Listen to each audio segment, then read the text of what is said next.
পরিবার পরিজনের সাথে ঈদ আনন্দ ভাগাভাগি করার পাশাপাশি দেশের শান্তি সমৃদ্ধি মঙ্গল কামনা করে সবাইকে শুভেচ্ছা জানিয়েছেন বর্তমান ও সাবেক ক্রিকেটাররা।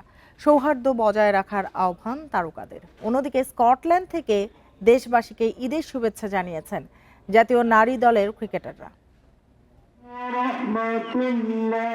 পাকিস্তানের বিপক্ষে দারুণ টেস্ট সিরিজ শেষে ঈদের আমেজে টাইগাররা। দুদিন আগে টেস্ট ক্যারিয়ারে ২১ বছর পূর্ণ করা মুশফিকুর রহিমের ঈদ কাটছে বগুড়ায়।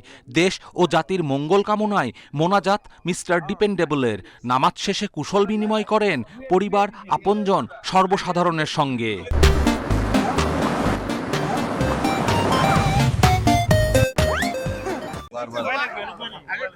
টাইগার ক্রিকেটের পঞ্চপাণ্ডবের বাকিরাও জানিয়েছেন ঈদের শুভেচ্ছা।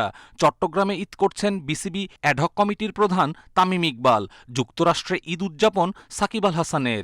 আর ঈদুল আজহার ত্যাগের শিক্ষা হৃদয়ে ধারণ করার আহ্বান মাহমুদুল্লাহ মাশরাফিদের। খুলনার খলিশপুরে ঈদের নামাজ পড়েছেন মেহেদী হাসান মিরাজ। জন্মস্থানে ঈদের সুন্দর মুহূর্ত সবার সাথে ভাগাভাগি করেছেন ওডিআই অধিনায়ক। আমার ফ্রেন্ড সার্কেল আছে, তাদের সাথে দেখা হচ্ছে।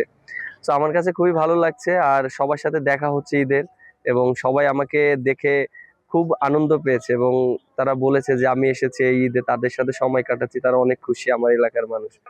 নিজ জেলা সাতক্ষীরায় সাধারণ মুসল্লিদের সাথে ঈদের জামাতে অংশ নেন কাটার মাস্টার মুস্তাফিজুর রহমান।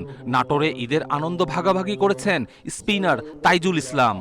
কুরবানি, ঈদ কুরবানির একটা বিষয় আছে, ওইটা শেষ করে আমার ফ্যামিলি আছে, ফ্যামিলিকে টাইম দেই। সাথে আমার ফ্রেন্ড সার্কেল আছে, ছোট ভাই আছে, তাদের সাথে ঈদ শুভেচ্ছা বা ঈদ বিনিময়, সবাই যে একটা ঈদের যে আনন্দ সবাই একসাথে কাটানোর চেষ্টা করি।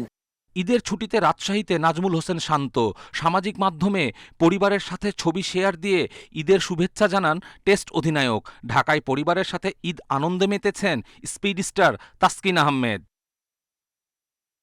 ঈদের আনন্দে ভালোবাসা ও শান্তির বার্তা টি-20 অধিনায়ক লিটন দাসের। এছাড়া মুমিনুল, হৃদয়, সাইফ, নাহিদ রানা, শরীফুল, পারভেজ ইমন, শেখ মাহেদী, নাসুমও ঈদের শুভেচ্ছা জানিয়েছেন।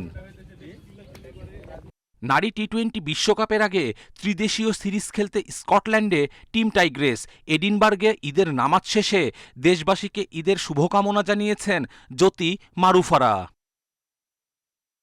কপিল পাল, ইন্ডিপেন্ডেন্ট নিউজ।